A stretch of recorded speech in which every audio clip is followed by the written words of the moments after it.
വിദ്യാധനം സർവധനാൽ പ്രധാനം.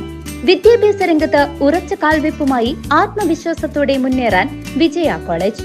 പരിചയസമ്പന്നരായ അധ്യാപകരുടെ കീഴിൽ ചിട്ടയായ പരിശീലനം നൽകി ഭാവിയിലെ വാഗ്ദാനങ്ങളാക്കി മാറ്റുന്നു ഓരോ വിദ്യാർത്ഥികളെയും.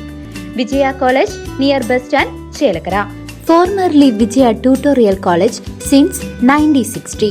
പാലക്കാട് കണ്ണാടി വടക്കുമുറിയിൽ വെച്ച് സിനിമാ താരം ബിജുക്കുട്ടന് വാഹനാപകടത്തിൽ പരിക്ക്.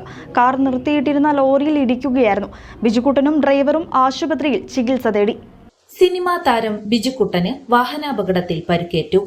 പാലക്കാട് കണ്ണാടി വടക്കുമുറിയിൽ വെച്ചാണ് അപകടമുണ്ടായത്. പുലർച്ചെ 6 മണിയോടെയാണ് അപകടം നടന്നത്. ബിജുക്കുട്ടൻ സഞ്ചരിച്ചിരുന്ന കാർ ദേശീയപാതയ്ക്ക് അരികിൽ നിർത്തിയിട്ടിരുന്ന ലോറിയിൽ ഇടിക്കുകയായിരുന്നു. ബിജുക്കുട്ടനും ഡ്രൈവർക്കും സാരമായി പരിക്കേറ്റു. ഇരുവരും പാലക്കാട്ടെ സ്വകാര്യ ആശുപത്രിയിൽ ചികിത്സ തേടി. ഡ്രൈവർ ഉറങ്ങിപ്പോയതാകാം അപകട കാരണമെന്നാണ് പ്രാഥമിക നിഗമനം. അപകടത്തിൽ കാറിന്റെ മുൻഭാഗം തകർന്നു.